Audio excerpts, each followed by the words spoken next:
Welcome to today's edition of Crypto Corner at InvestorIdeas.com. News on what's driving the cryptocurrency market.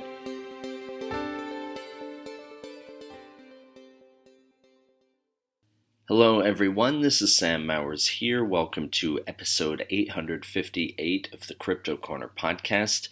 Crypto Corner was recently named one of 14 of the best crypto and blockchain podcasts by the site Your Oyster. You can check out this list along with a write-up about Crypto Corner over at youroyster.com. That's yoreoyster.com/blog/best-crypto-podcasts. Anyway, for news today, Meta has announced the introduction of NFTs to its platforms. DigiHost is acquiring property in Alabama, and DigiMax is acquiring AI firm SpetsTech Limited. But just before we get into the news today, a quick reminder that if you enjoy this podcast, please feel free to share it or leave us a review. And as always, I recommend checking out some of the other podcasts on InvestorIdeas.com.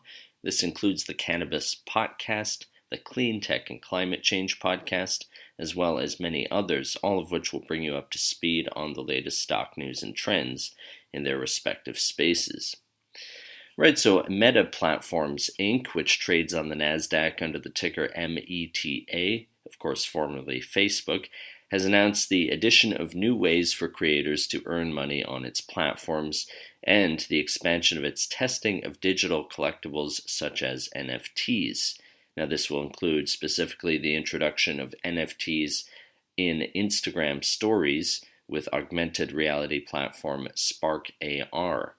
Meta's CEO Mark Zuckerberg commented in a Facebook post, quote, "We're expanding our tests so more creators around the world can display their NFTs on Instagram. We'll bring this feature to Facebook soon too, starting with a small group of US creators, so people can cross-post on Instagram and Facebook. We'll also test NFTs in Instagram stories with Spark AR soon." End quote. Moving along, DigiHost Technology Inc., which trades on the NasDaq under the ticker DGHI, has completed its previously announced transaction with Greed2 LLC, that's GREDE, to acquire property in the state of Alabama as a means to expand its current operational capacity.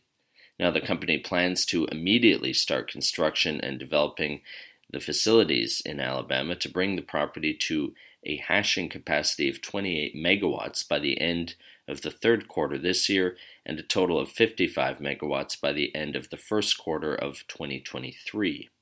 Michel Amar, the chairman and CEO of DigiHost, said, quote, "The successful acquisition of our new site in Alabama marks a significant milestone in DigiHost's history, firmly establishing the company as a leading Bitcoin mining platform operating with jurisdictional diversification. With DigiHost's capability to build out the existing infrastructure in place at the property and implement best-in-class construction, development, and operational excellence, the company is well positioned to increase the scale and scope of its operations with this new site while utilizing clean and renewable energy sources in the process." End quote. AI and crypto firm DigiMax Global Inc., which trades on the CSE as DIGI, has signed a definitive agreement to acquire all of the issued and outstanding shares of Israel-based SpetsTech Limited. According to the press release, Spets's proprietary mobile application uses AI to determine which service provider best matches the work sought by a given consumer, then immediately establishes a connection between consumer and service provider, usually within 30 seconds to 1 minute of the consumer request. Chris Carl, the CEO of DigiMax, said, quote, "Spets's network of service providers and AI technology are ahead of the curve, and the existing synergies between its businesses and DigiMax are readily apparent. The rapid adoption of Spets's application in Australia and the UK has shown that Spets's model works, and with the support provided by DigiMax, we believe that a similar, if not greater, rate of adoption of Spets's application will occur in North America." End quote. That does it for today's Crypto Corner. If you would like to be a guest or sponsor for this podcast, contact InvestorIdeas.com. Investor Ideas reminds all listeners to read our disclaimers and disclosures on the InvestorIdeas.com website, and this podcast is not an endorsement to buy products, services, or securities. Investors are reminded all investment involves risk and possible loss of investment. To hear more InvestorIdeas.com podcasts, please visit InvestorIdeas.com/audio. And a reminder, you can also hear our podcasts on Apple Podcasts, Audible, Spotify, TuneIn, Stitcher, Spreaker.com, iHeartRadio, Google Podcasts, and most audio platforms available.